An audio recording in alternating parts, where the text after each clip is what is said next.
at Air Force na siyang maghahatid sa inyo ng mga balita mula sa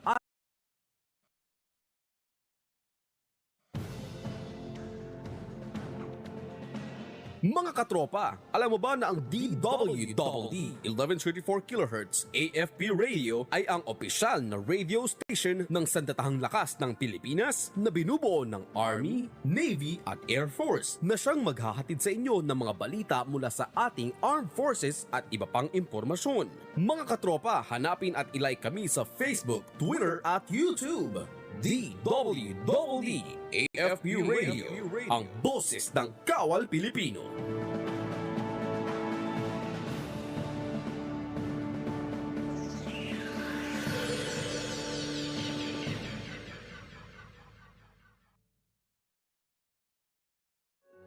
As the Philippine Army implements measures to accomplish its mandated mission, there is a unit that silently provides a responsive, secure, and resilient information and communications technology.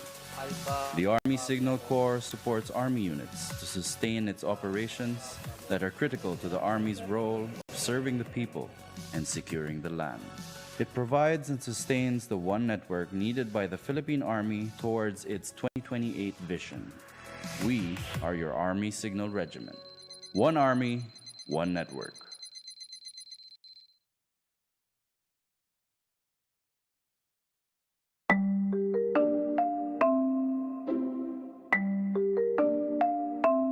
Beta thalassemia ang sakit niya. 15 years old na siya. Para sa akin, parang protection niya yun para sa pandemya natin ngayon. Kasi kami mag-asawa rin, pareho na kami may first dose ng bakuna na rin. Misahe ko sa ibang magulang, pambakuna na tayo. Pagbakunahan natin yung mga anak natin, mga apo natin para protection natin yun sa pandemya ito. Dahil bakuna, kailangan natin ito. Kayo ay nakatutok sa DWDD AFP Radio. Kami po ay kasapi ng KBP, Kapisanan ng mga Broadcaster ng Pilipinas. Ito ang DWDD 1134 kHz AM. Balita, impormasyon at musika. Ito ang DWDD AFP Radio. Boses ng Kawal Pilipino.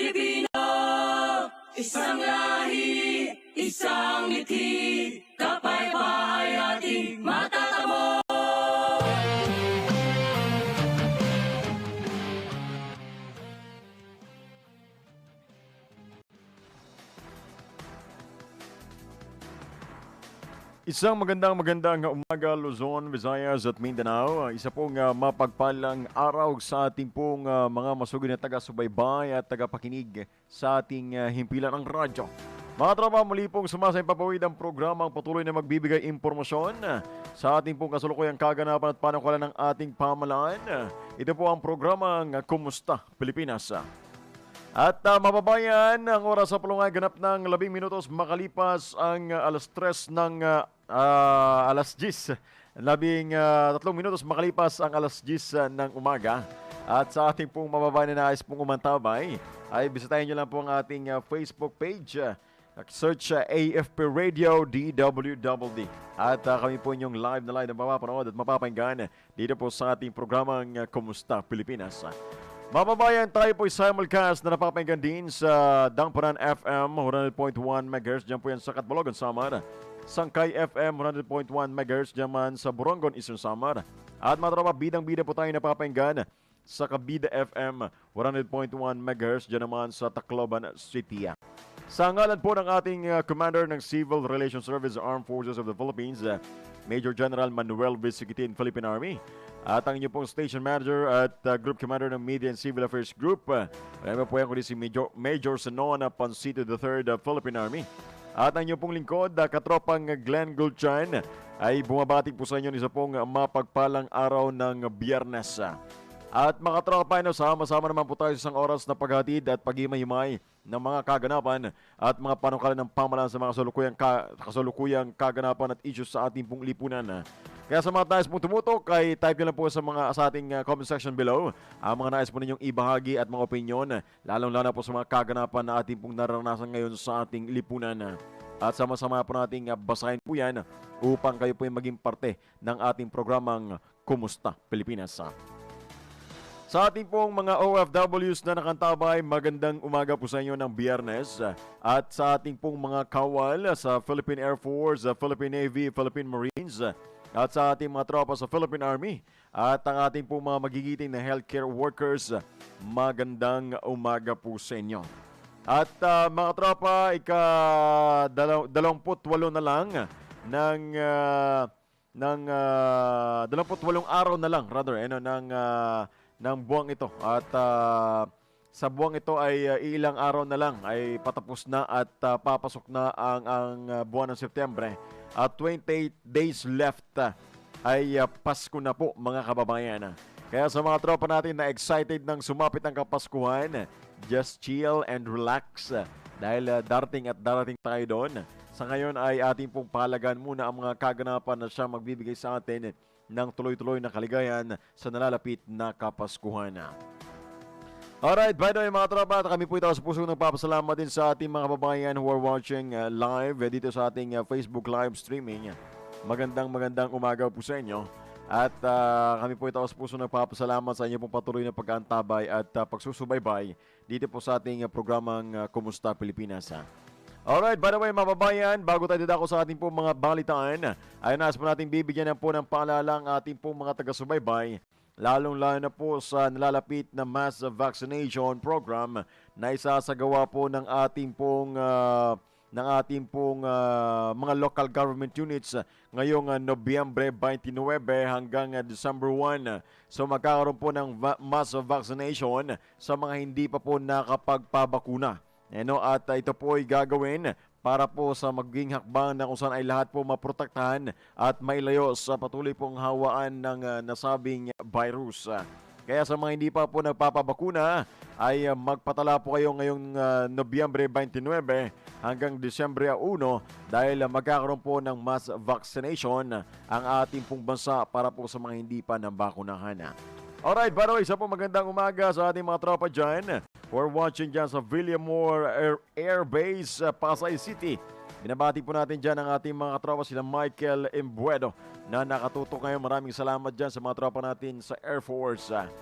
Alright mga tropa, sa ilan pa po mga nakasubaybay at nakantabay ngayon saan man kayo naroroon, kami po ay bumabati sa inyo isa pong mapagpalang umaga. And isa rin po magandang umaga sa ating mga tropa sa Philippine Navy, kay Ma'am Charmaine de la Cruz na nakatutok ngayon. Ma'am Charmaine, magandang umaga po sa inyo at binabati po natin ng magandang umaga ang Journalist Advanced Specialization Course 01-21 ng Civil Military Operations Group na kung saan sila po ay nagdaos ng kanila pong OJT dito sa ating pong himpilan ng radyo sa Armed Forces Radio.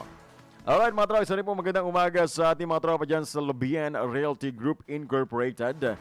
Kay Ma'am Yvette May Topic Green Arenas, magandang umaga po sa inyo ma'am. At sa bumubuo ng Gultian Realty Group Incorporated dyan po sa BGC. Maraming salamat.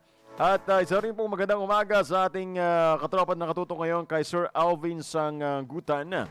Ang sabi niya, have a nice day, AFP, God first, God first, God bless us all. Filipino, God bless Philippines, laban Pilipinas, mabuhay ang Armed Forces of the Philippines. Maraming salamat sa inyo sir at mabuhay din po kayo, ingat po kayo wherever you are. We're praying you to have a good health at mailayo mang sa anumang sakuna na natin po naranasan ngayon sa banta dahil sa dulot ng banta ng COVID-19. Alright, sari po magandang umaga sa mga Ilonggong gapamari na subong. Diin man kamo subong ay kami bati sa inyo sang happy morning. Ano kay Ma'am Mary Martinez na nakantabay ngayon dyan sa Mambusaw Copies. At mga babayan, Friday na naman at weekend na naman at talagang tuloy-tuloy na po ang ating pong kasiyahan. Dahil muli po natin makakasama ang ating mga mahal sa buhay, lalo na po sa mga breadwinner na kung saan ay talagang napapalayo sa kanilang mahal sa buhay sa isang linggo dahil na lang para na rin maparatili ang pangangailangan sa pang-araw-araw. Kaya mga tropa, huwag na huwag po kayong aalis at tutok lang po kayo dito sa ating programa. Dahil ating pong bibigyang pansin ang mga panukala ng ating pamahalaan, lalong-lalo po sa mga isinasagawang hakbang ng ating pong iba't ibang ahensya para sa patuloy na pagresolba sa mga kaganapan na ating pong nararanasan ngayon sa ating lipunan.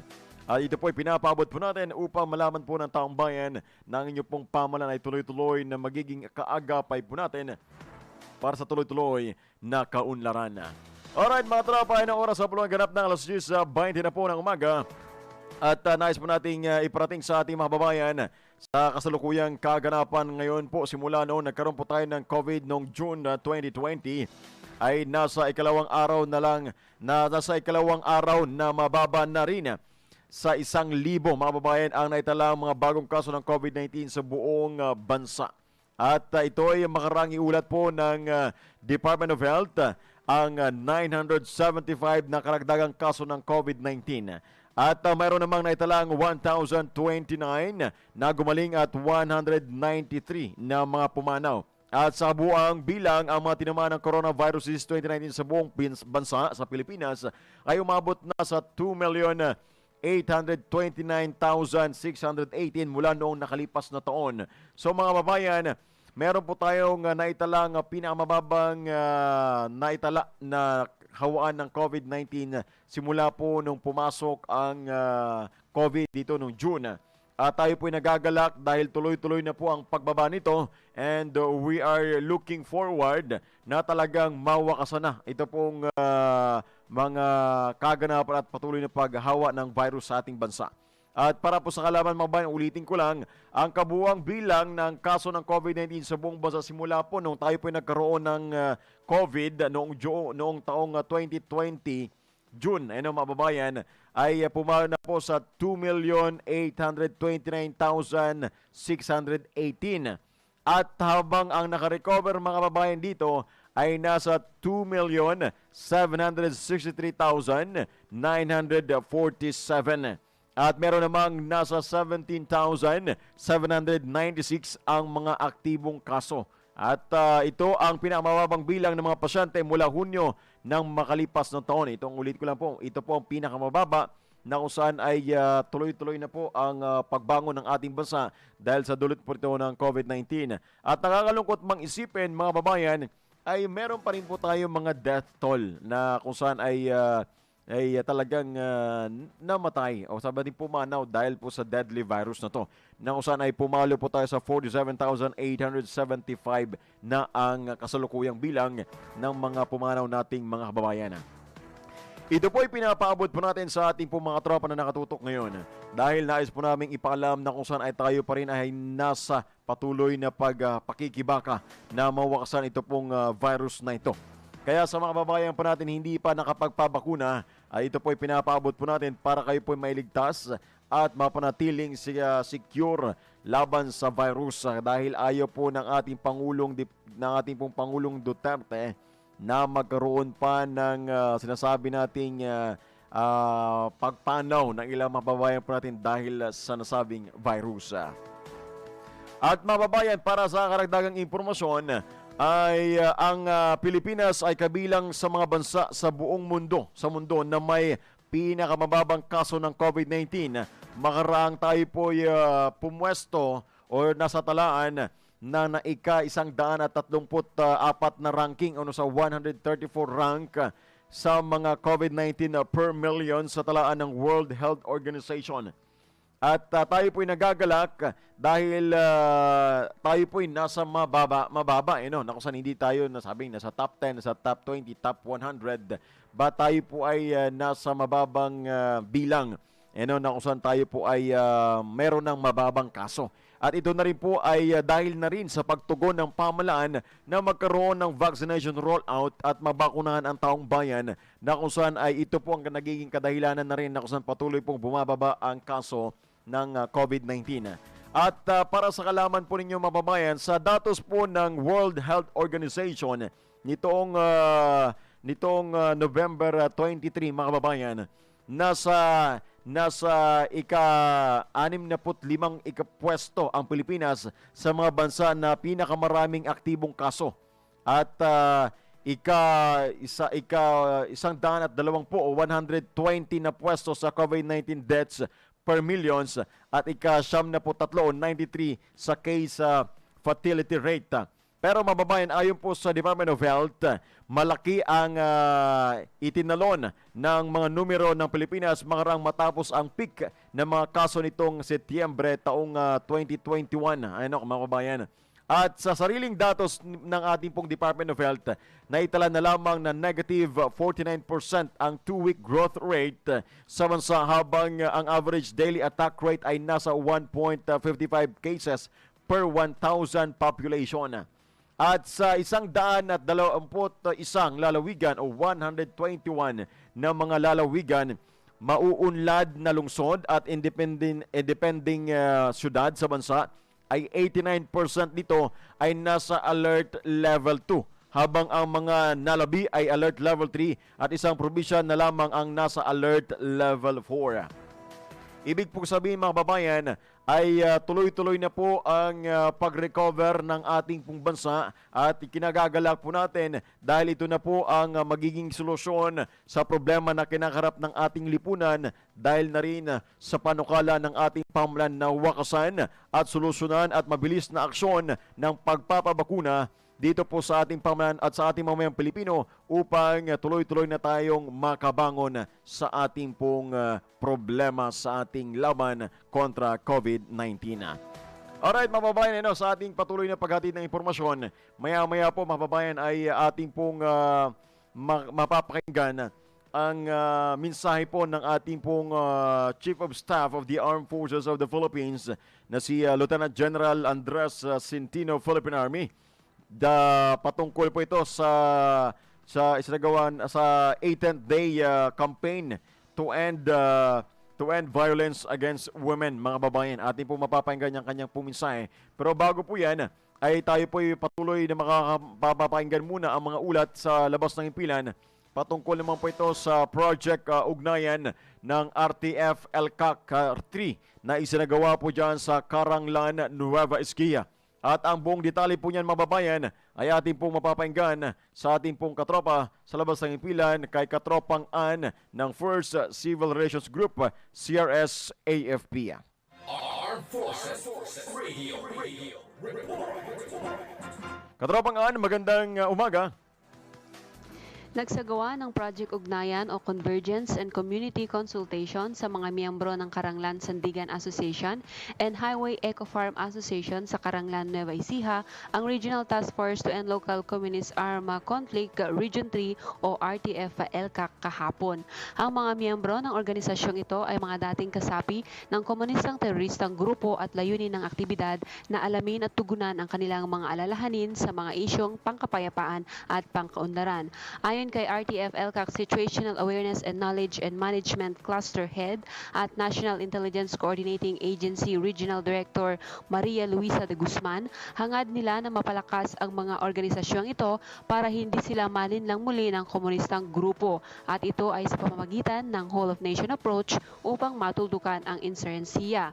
Dagdag pa niya, isa rin ito upang maipaalam sa mga mamamayan ang mga programang hatid ng iba't ibang ahensya ng gobyerno na maaari nila kanilang mapakinabangan. Kabilang na riyan ang Enhanced Comprehensive Local Integration Program ng Department of Interior and Local Government Unit, libreng pagsasanay na hatid ng Technical Education Skills and Development Authority, tulong panghanap buhay na handog ng Department of Labor and Employment, ganun na rin ang mga programa ng Department of Agriculture at Department of Trade and Industry. Samantala, matatandaan na nagsagawa ng kaparehong aktibidad ang RDF-LCAC Region 3 sa mga bayan ng Lupao at Cuyapo sa probinsya ng Nueva Ecija kamakailan lamang.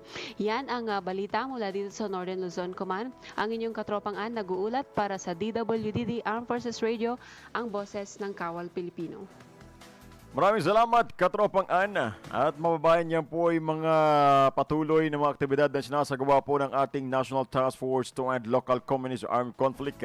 Hindi lang po yan sa baging Northern Luzon, tuloy-tuloy po ito sa buong Pilipinas upang tuluyan ng mawakasan at matuldukan ang problema sa insurhensya na kung saan ito po ay nagiging dahilan ng pangamba at takot at patuloy na kahirapan ng ating pong mamamayang Pilipino, especially sa mga lugar na kung saan ay talagang hindi po napaparating ang tulong. Kaya nariyan po ang NTF-LCAC through the Barangay Development Program Project ay nabibigyan ng pansin at natututukan ang mga proyekto na kung saan ay mapapabilis ang produksyon ng pangangailangan ng ating pong mamayang Pilipino, especially dyan sa mga liblib na lugar upang mapabot at mabilis na pag-aksyon sa mga pangangailangan ng ating pong mga kababayan dyan. At mga babayan, sa ilan pa mga ulat natin pong mapapakinggan, atin naman pong pakinggan ang panukalang batas na muling bubuhay sa tradisyonal na pagsusulat sa bansa at aprobado na sa Kamara. At ang buong detalye po niyan ay ating mapapakinggan kay Katropang Terrence. Armed Forces Radio Report. Katropang Terrence, magandang umaga. Inaprubahan kahapon sa isang online hearing ng Committee on Basic Education and Culture sa Kamara de Representantes na pinamunuan ni Pasig City Representative Roman Romulo ang House Bill No. 10469 o ang Philippine Indigenous and Traditional Writing Systems Act. Ang panukala ay pangunahing iniakda ni na Speaker Lord Alan Velasco at Manila Representative Marvin Nieto na naglalayong isulong, protektahan at pangalagaan ang mga katutubo at tradisyonal na sistema sa pagsusulat. Layon din ang panukala na imandato sa Department of Education o DepEd at Commission on Higher Education o CHED na isama ang sistema sa pagsusulat sa mga kaugnay na paksa sa curriculum ng basic at higher education. Sinabi ni Nieto sa kanyang sponsorship speech na sa pagkakaroon ng baybayin bilang elective subject sa kolehiyo at panibagong asignatura sa elementarya at high school, lalo na natin umano itatanim ang pagmamahal sa sariling bayan at wika, ang pagiging makabayan at ang nasyonalismo sa ating mga kabataan. Mula sa Kamara de Representantes, Terence Mordeno Grana nagbabalita para sa DWDD Armed Forces Radio, ang boses ng Kawal Pilipino. Maraming salamat, Katropang Terrence. At mababae, isa pong magandang ulat po yan at nabibigyang pansin ang pagpapakilala ng mga tradisyonal na panunulat upang makita ng ating mga kabataan at susunod na henerasyon ang kalagahan ng kultura at tradisyon ng ating pong mga ninuno. At ito po ay dapat may pakita upang maramdaman ng ating pong mga susunod na henerasyon ang tunay na paglilingkod at pagiging isang mabuting mamamayang Pilipino. Alright mga tropang, oras sa bulungan ganap ng alas 6:32 na po ng umaga. At sa ating mga taga-subaybay at tagapanig sa ating pong programa ngayon, kami po ay nag-aanyaya na wag po kayong aalis at wag po kayong mawawala dahil magbabalik po tayo. At sa ating pong pagbabalik, ating pong pakinggan ng ilang pong mga kaganapan at mensahe ng ating pong Chief of Staff ng ating Armed Forces of the Philippines patungkol po doon sa 18th Day Campaign to End Violence Against Women. At ang buong detalye po niyan ay papakinggan po natin maya-maya. At bago po yan ako ay magkakaroon ng break, gusto ko lang pong batiin ang ating pong ilang sa mga taga-subaybay na nakantabay ngayon. Pinabati po natin ang ating Sergeant Major si SM Johnson Makati. Maraming salamat at kay Ma'am Nor Shakira Binte Abdullah. At nakantabay, God be with us. Peaceful morning, Sir Glen. Sa lahat ng bumubuo ng AFP sa DPAW 3rd Infantry Division at sa Secret Troopers at sa lahat ng viewers sa AFP Radio DWDD staffs, happy Friday po sa ating lahat. Maraming po salamat sa inyong pong pagtutok. Mababayat, isa po magandang umaga sa aking sa mother ko, sa parents ko na nakantabay. Maraming salamat. At ingat po kayo dyan lagi. Alright mga tropa, huwag po kayong alis at huwag po kayong mawawala dahil magbabalik kami sa ilang paalala. Kayo ay nakatutok sa DWDD AFP Radio. Kami po ay kasapi ng KBP, Kapisanan ng mga Broadcaster ng Pilipinas. Lumalakad na ako sa tamang landas ng pamumuhay. Nakakatulong ako ng maayos sa gobyerno sa pagmumulat ng kaisipan ng kabataan na hindi na sila magaya sa akin at hindi na sila maligaw ang landas kagaya ng mga ibang kabataan na hanggang ngayon ay nandyan pa rin sa loob ng kabundukan. Kaya bilang patunay dun sa buhay na nararanasan ko ngayon, sa kapayapaan na tinatamasa ko ngayon, ako ay nananawagan sa lahat ng mga kasama namin ng mga dating rebelde sa lalawigan ng Quezon ay magbalik loob sa gobyerno dahil walang mangyayari kung patuloy tayo magpapaninlang at magpapagamit sa mga maling prinsipyo o doktrinang itinatatak hanggang ngayon diyan sa inyong kaisipan. Ang mga isyu na nakikita natin sa lipunan ay ginagamit lamang ng ilang kadre na nagtatamasa sa pilitang pangungulekta ng mga buwis at sakim sa kapangyarihan na nandyan sa loob ng kilusan. Kailangan nating magising at harapin ang katotohanan na magsisimula ang pagbabago hindi sa paghawak ng baril o paglaban sa gobyerno, kundi magsisimula ang pagbabago na magsisimula sa ating pagkatao. At suriin nating mabuti ang lahat ng organisasyon na ating sasalihan. Pag-aralan nating mabuti ang totoong layunin, ang tunay na layunin ng isang organisasyon bago tayo sumanib dito. Alamin natin kung ang mga layunin ba ng organisasyon na ito ay makatutulong sa ating kinabukasan, sa inyong kinabukasan, o maaaring makasira ng inyong mga pangarap sa buhay. Huwag tayong basta-basta magpalinlang o magpadala sa mga isyu na ginagamit ng kaaway. Bagkus, maging hamon ito para makamta natin ang mga pangarap at dumating ang araw na makatulong tayo sa isang maayos na pamamaraan sa ating pamahalaan. Ako po'y nananawagan din sa lahat ng mga mamamayan sa ating bansa, sa lahat ng mga mamamayan na naapektuhan at naaapektuhan o maaapektuhan pa lamang na insurhensiyang dulot ng CPP-NPA-NDF. Kailangan po nating maging bukas ang kaisipan sa katotohanan at totoong layunin ng revolusyonaryong kilusan. Kailangan po nating buksan ang ating kaisipan na tayo ang magpapabago sa sistema at hindi sa pamamagitan nila. Kailangan po nating magising sa katotohanan na dapat tayo ang makahikayat sa kanila para magbagong buhay, hindi tayo ang mahikayat nila para masira ang ating buhay. Kaya nawa po kayo ay maging kasama namin ng mga dating rebelde na nagbalik loob sa gobyerno sa hangaring ipagpatuloy namin ang mapayapa, ang paghangad ng isang tahimik at mapayapang bansa sa isang maayos at mabuting pamamaraan sa pamamagitan na maayos na paglilingkod sa bayan. Ito ang DWDD 1134 kHz AM.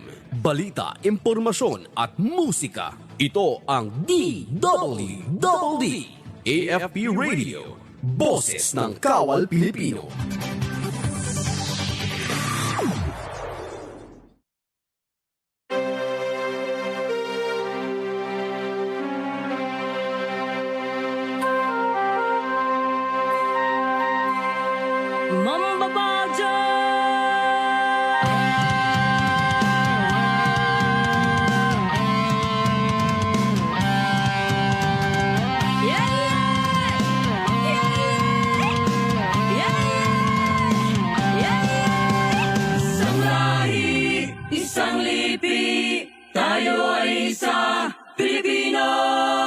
Isang lahi, isang ngiti, kapayapaan ay ating matatamo.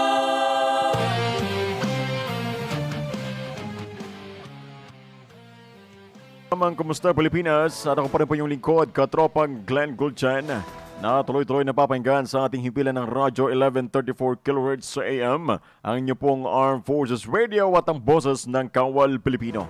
At mababayan, tayo pa'y patuloy na papanood at napapahinggan sa ating Facebook live streaming sa Katropa DWDD AFP Radio. Ay nasesyon na po ang ating Facebook page, AFP Radio DWDD.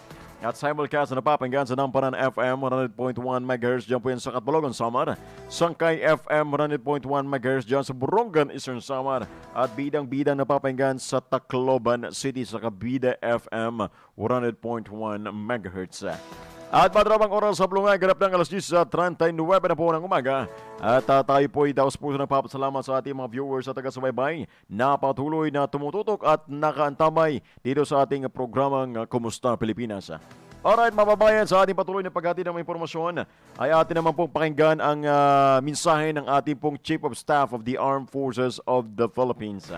Patungkol po ito sa during po sa 18th day campaign to end violence against women. At ito mababayan ating panoorin ang mensahe ng ating pong ama ng Sandatang Lakas ng Pilipinas.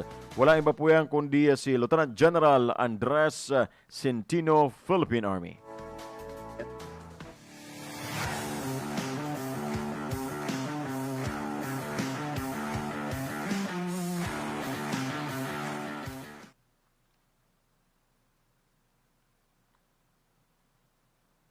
Magandang umaga po sa inyong lahat. The famous Miss Universe 1994, Susmita Sen, won her the pageant when she said, "The origin of a child is a mother, a woman." She shows a man what sharing, caring, and loving is all about. That is the essence of a woman. Miss Susmita couldn't be more precise. We are all here in this world because of the vessel of life we call a woman. We have mothers, sisters, wives, daughters, and female colleagues who make our lives meaningful and purposeful.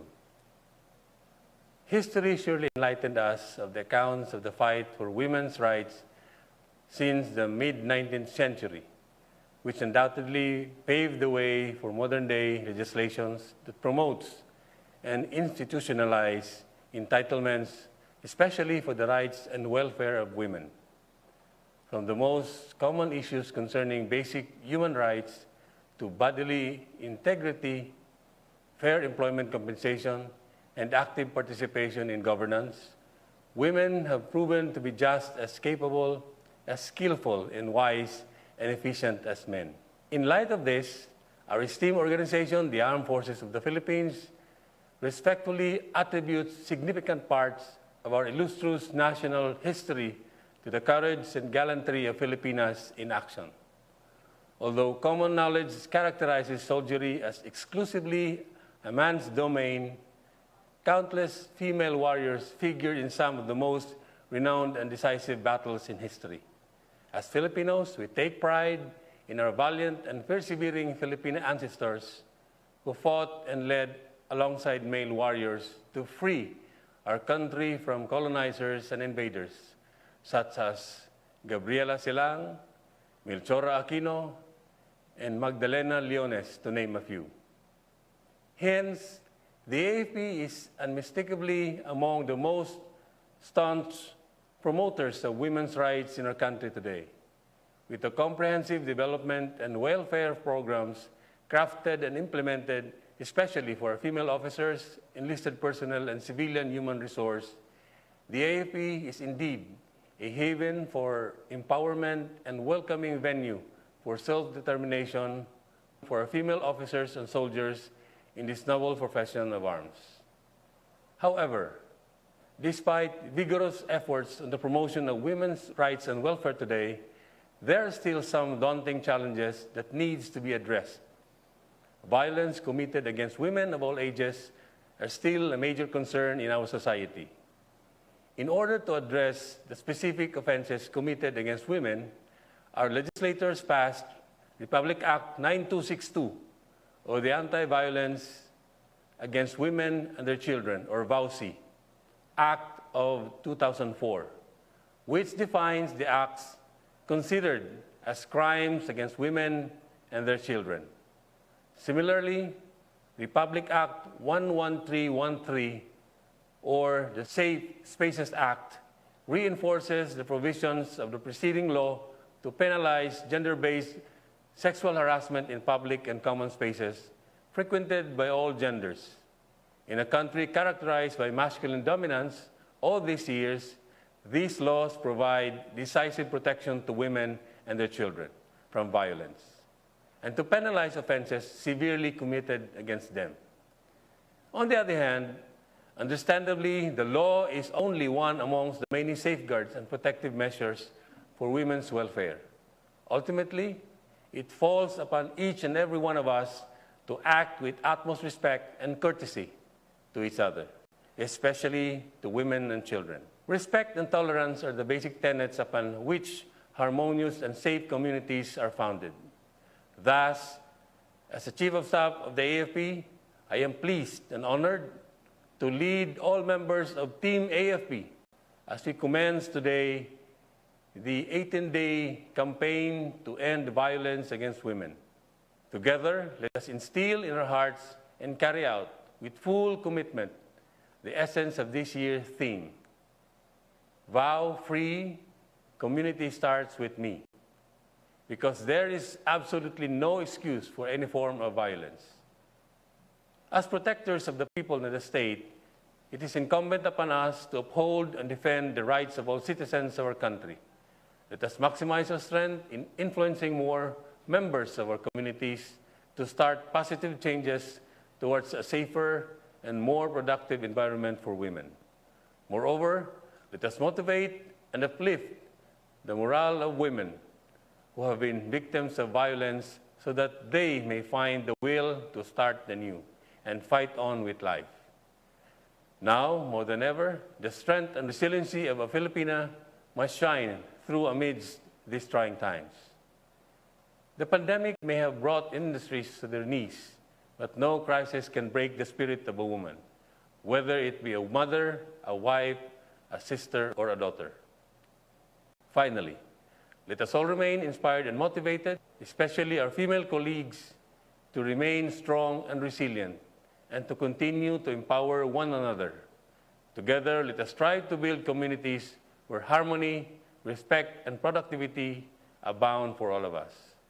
Mabuhay ang matapang at matatag na Pilipina.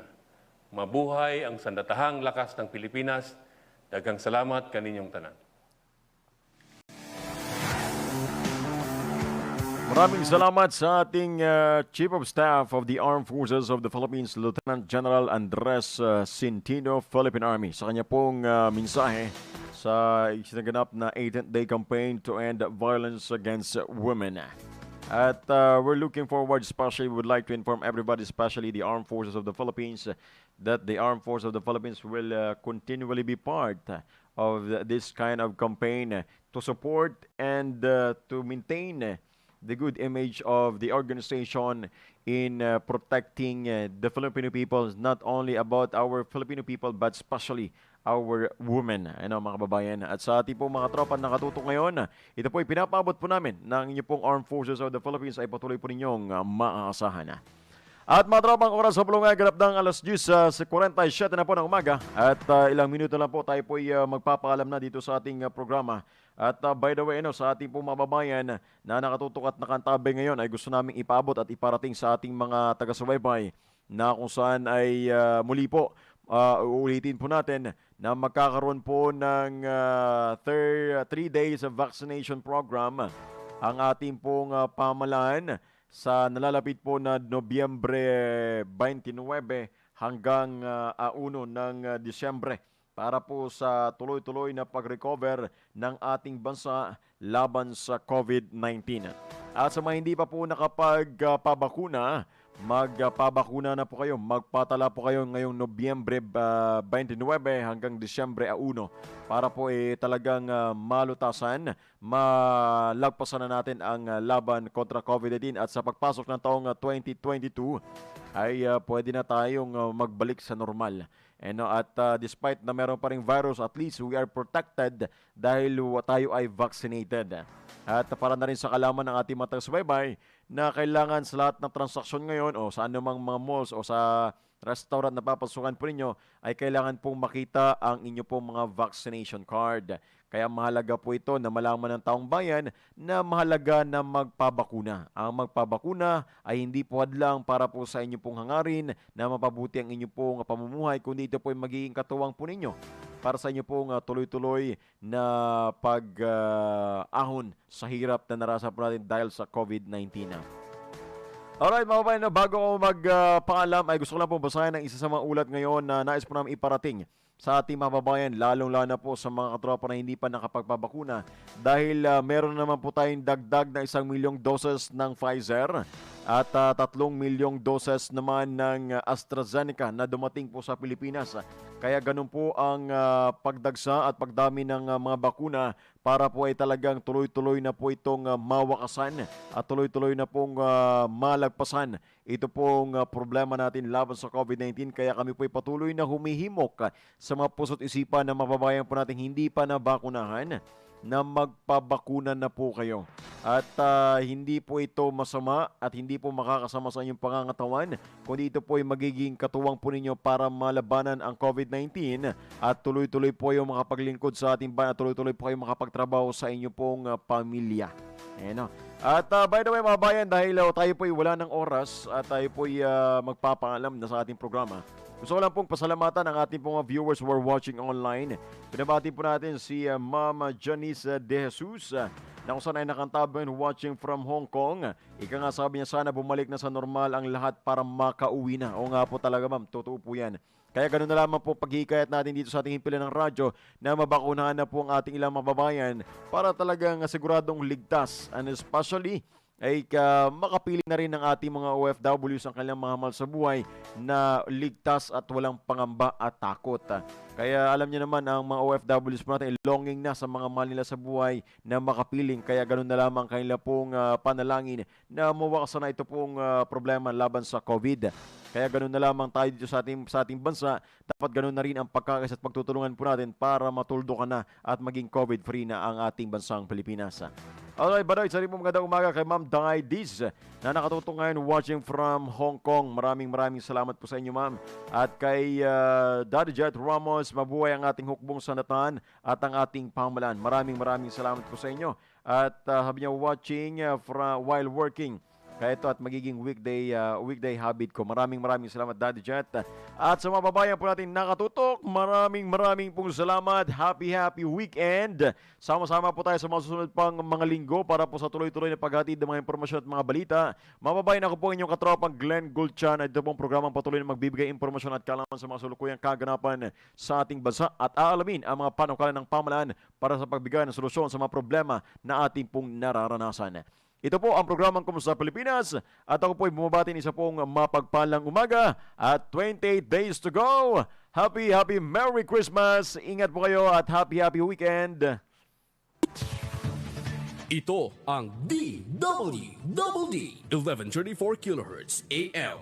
Balita, impormasyon at musika. Ito ang DWDD AFP Radio. Boses ng Kawal Pilipino.